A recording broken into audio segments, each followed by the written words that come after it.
Trump président? Les Simpsons l'avaient prédit. Le sous-marin Titan, prédit aussi. Le Covid, encore eux. Et là, forcément, on se pose tous la même question. Mais comment ils font? Sérieusement. Est-ce qu'on parle d'un simple cartoon ou d'un truc bien plus profond que ça? Est-ce que le fameux Matt Groening a une boule de cristal planquée sous sa table à dessin? Ou est-ce qu'on est en train de projeter sur des bonhommes jaunes? Un besoin qu'on n'ose pas s'avouer. Allez, on va creuser. On va prendre chaque prédiction virale, une par une, et on va voir ce qui tient et ce qui tient debout parce qu'on le veut bien. Mais avant ça, laissez-moi vous montrer pourquoi on y croit aussi facilement. Parce que c'est là que tout commence.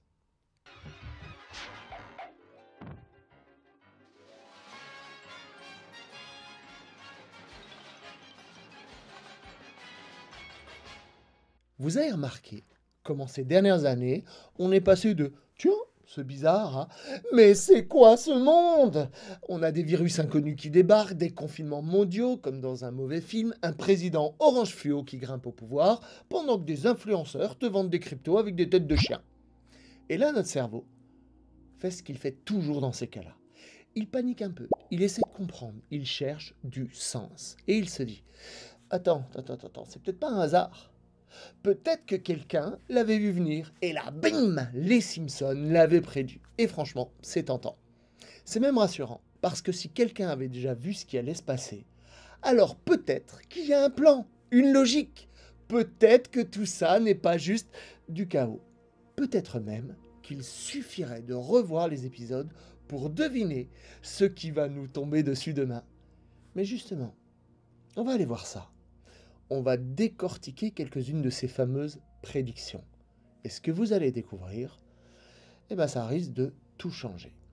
Le premier cas, Trump président. Alors celle-là, c'est la rockstar des prédictions. En 2000, un épisode montre Lisa présidente. Et elle dit cette phrase culte. « Nous avons hérité d'un sacré bazar après le président Trump. » Ne cherchez pas cette partie dans le doublage français. Chez nous, cela devient « Nous avons hérité d'un gros déficit. » Trump était à l'époque presque un inconnu en France. Et là, la véritable élection de Trump. Dans les pays anglophones, ça explose. Les Simpsons l'avaient vu venir. Eh ben oui, sauf que en 2000, Trump il faisait déjà parler de lui en politique. Il avait même évoqué une candidature à la présidentielle. Et ensuite, les Simpsons, c'est une satire. Un gag, une caricature. Lisa est présidente, Bart est un glandeur, bon ça change pas beaucoup, et l'économie est en ruine. C'est pas une prédiction, c'est une exagération. Logique. Bref, ils n'ont pas vraiment vu venir l'élection de Trump. Ils ont juste poussé le bouton du ridicule, comme ils le font tout le temps. Et parfois, la réalité, elle pousse dans le même sens. Le cas numéro 2, c'est le sous-marin Titan. Alors là, on entre dans la génération TikTok. Vous voyez cette image-là? Homer dans un mini sous-marin, il panique, il manque d'oxygène, l'eau est noire, l'ambiance est glauque, et quelqu'un balance, c'est la prédiction de l'implosion du Titan, le fameux submersible du Titanic. Ils avaient déjà tout vu! Non mais sérieusement, voilà ce qui s'est passé en vrai. Cette scène, elle vient d'un épisode de 2006. Homer, en effet, explore une épave dans un petit sous-marin. Ok. Il manque d'air, toujours ok. Mais pas de mention du Titanic, pas de société privée, même aucune allusion à l'actualité réelle. Et surtout, les vidéos TikTok ou YouTube qui tournent, elles ajoutent des images en plus. Des plans du Titanic, des bruits de sonar, de la musique dramatique. Résultat, votre cerveau, il colle tout ça ensemble. Et il vous dit « Waouh ! Ils ont vu le futur. » Mais non, ce que vous avez vu, c'est une scène banale, sortie de son contexte, à laquelle on a greffé une ambiance post-Titanic. Et le cerveau, il a fait le reste. Le Covid et Nostradamus. Ah, la pandémie. L'autre grande prophétie des Simpsons.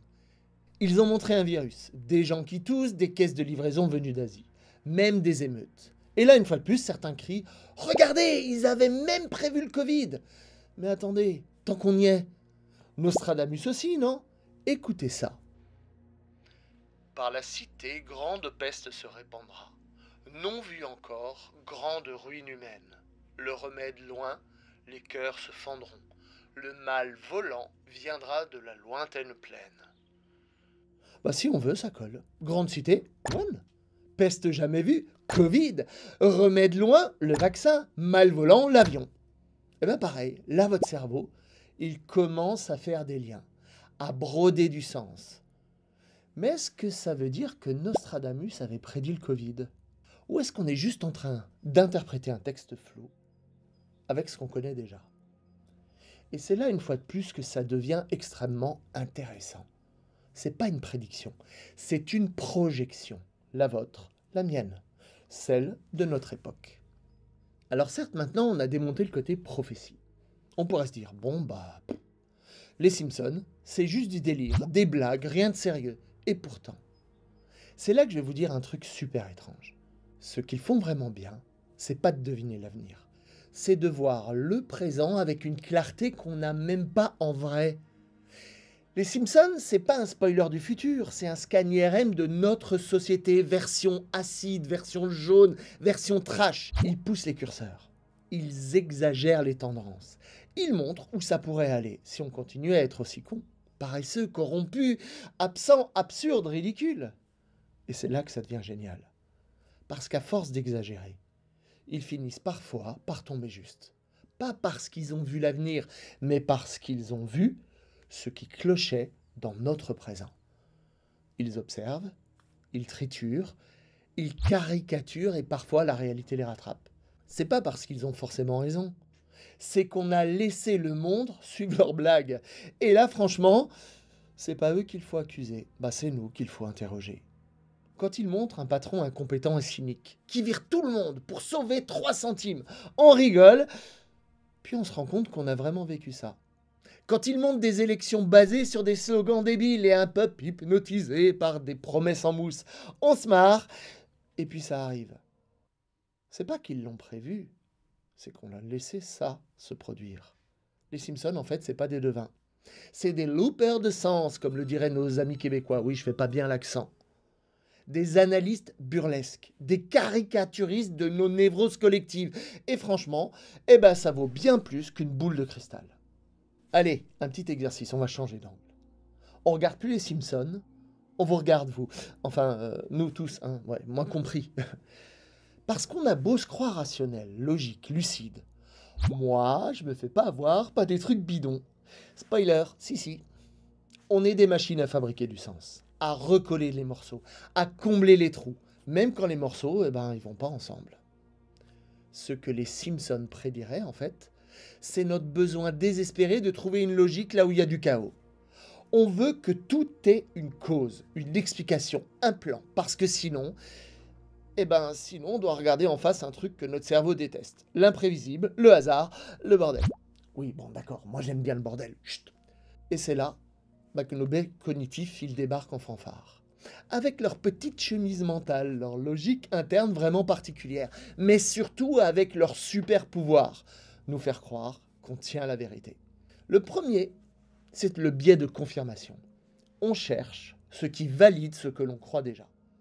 Si je pense que les Simpsons prédisent tout, alors chaque micro-détail deviendra une preuve. Le reste, oublié, ignoré, évaporé. Le deuxième, c'est le biais rétrospectif. Je le savais depuis le début. Non, en fait, tu le sais maintenant et ton cerveau réécrit les souvenirs pour que ça colle. C'est comme se souvenir d'un rêve après avoir vécu un truc similaire. Les souvenirs se fabriquent après coup. Troisième biais, l'apophénie. Alors ça, ce mot, je l'adore. Ce moment magique où ton cerveau voit des connexions là où il n'y en a pas. Comment reconnaître un visage dans un nuage? Ou une prophétie dans un dessin animé? L'humain adore les motifs et les symboles, même s'il faut les réinventer. Le quatrième, c'est celui qu'on appelle l'effet cigogne. Plus il y a de cigognes, plus il y a de bébés. En fait, c'est vrai statistiquement, mais c'est parce que dans les zones rurales, il y a plus de cigognes et plus de familles nombreuses. La corrélation n'est pas la causalité. Et Homer qui éternue pendant un épisode, ça ne veut pas dire qu'il a vu venir la grue H5N24. Et tous ces biais-là, ils vont bosser ensemble. Comme une team invisible qui tisse une jolie histoire. Les Simpsons avaient raison. Tout était écrit. Ils savent, nous sachons. Non, ce n'est pas qu'ils savent. C'est que vous voulez que ce soit vrai. avec plus de 700 épisodes. C'est comme balancer 10 000 fléchettes dans tous les sens. Il y en a forcément une qui finira clouée entre les deux yeux de l'actualité. Et si la vraie prédiction, celle qui se vérifie à chaque épisode, c'est pas sur le futur du monde, mais sur notre cerveau.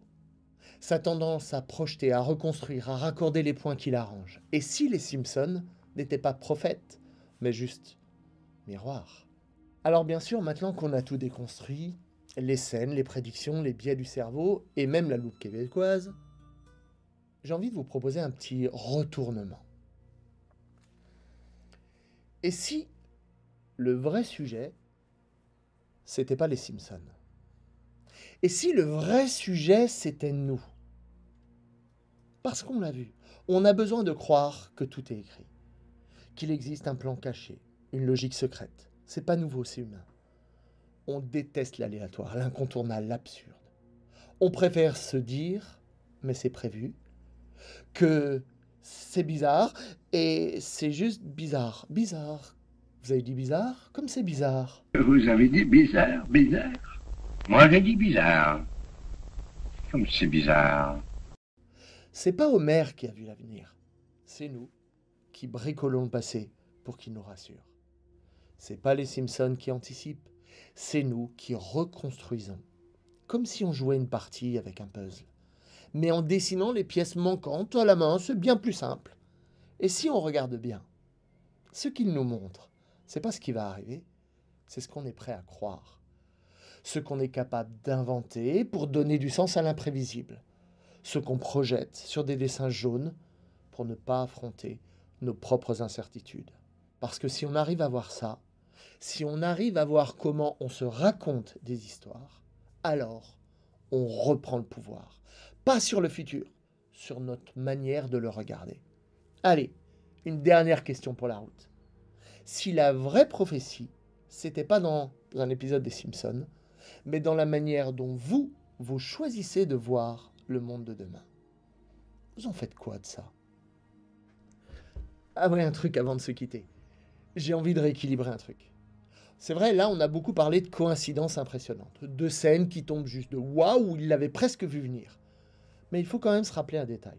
Les Simpsons, parfois, ils se foirent magistralement.